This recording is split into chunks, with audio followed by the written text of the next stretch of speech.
So every science is Islamic in that respect, but those who have followed this, they have reached such colossal heights, dizzy heights of their achievements that for the rest of the world to follow them has become extremely difficult.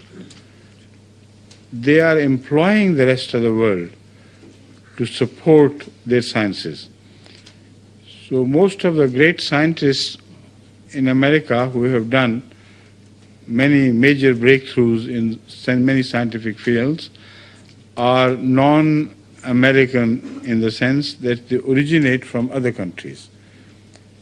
Chinese, Japanese, Koreans, Asians, even Pakistanis, Indians, or Africans, they build the main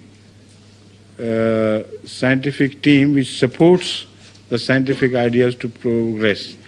Even in theoretical sciences, there is a large number of foreigners who are building the basis of American science.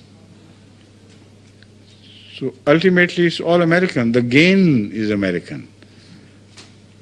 But the loss is of those countries who send their scientists to serve the cause of America.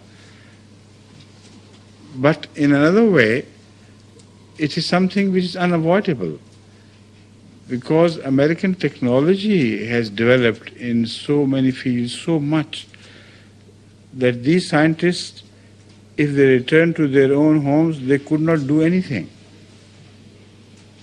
because the whole scientific setup in their respective countries is so lowly based, so small in stature, that a great mind as they possess cannot be fed properly by the scientific setup of their countries. So these are the factors and many others which make me certain that it is not for the rest of the world to compete with America or the West in general in scientific pursuits. So you cannot defeat them there. It's not possible. But Allah can, and when He so desires, things will begin to happen, so that their own future will slip out of their hands. This is how the Holy Quran has predicted this. Thank you. Jazakallah. Zur, my third question. Final question. My third question relates to Iraq. Iraq. Over the last year or so, and currently, there's been a back and forth between the United States and Iraq. They're going to attack, they're not, they are. With the present situation, how does Hazur view these present developments? Ugly.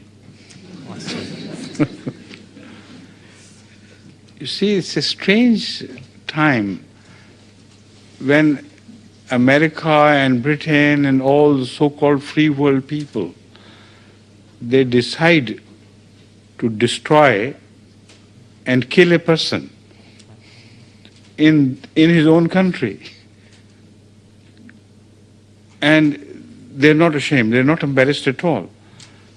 But if somebody else decides to kill a person in their country, there is such hue and cry that the whole world listens to that noise. Look at Salman Rushdie. He offended the world of Islam, which is scattered all over the world. Now, I do not agree with the punishment supposed to be meted out to him by some Muslim scholars, medievalists, etc. I do not agree. But if they, the Western powers, have a right to go to another country and openly kill the leader of that country, then Iran should also be given the same right. It's an open game. If they can, why not? So we are living in a world of dualities, contradictions. And the ultimate lesson we can draw is that might is right. Right is not might. This saying, whoever built this cliche was absolutely right, that might is right, unfortunately. Thank you. Jazakallah, thank you very much.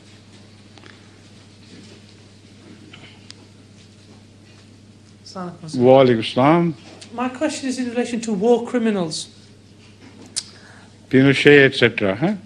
Yeah. Or others. Others. Okay. Generally. Should a man be held responsible if he gets to an old age of his crimes? You see, this war criminal concept is supported by a very powerful community, which is Jewish. And you cannot fight it on. This concept began with them because they wanted to punish those perpetrators of cruelty who addressed their power against Jews, who utilized all in their hands to destroy Jews.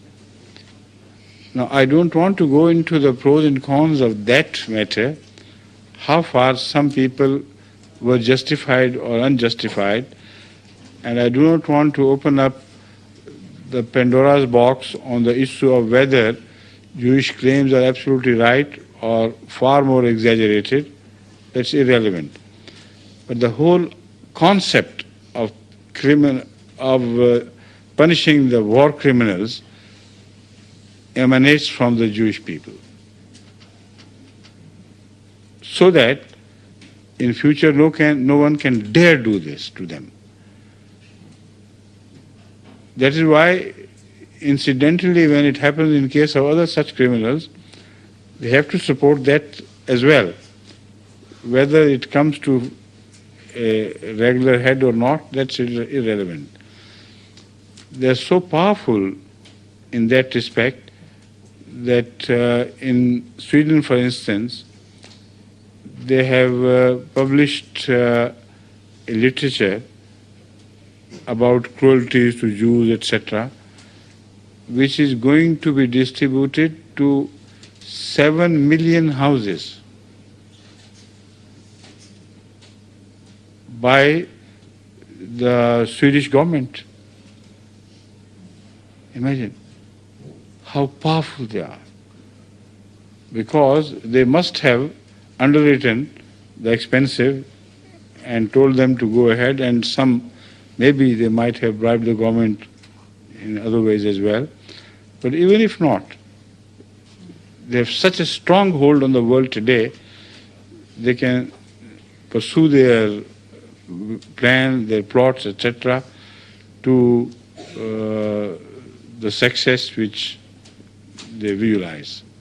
So like you say, might is right. That's right. Might is right in the sense that might is supposed to be right. But might is never right. Then other cliche against this, which is that power corrupts, and absolute power corrupts absolutely. So might is corruption, right?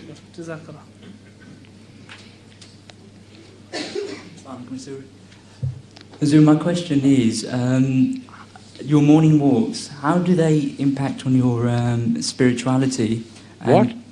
Your morning walks, the morning walks you do after Fajr prayers, how do they impact Everybody's morning walk has different influence on him.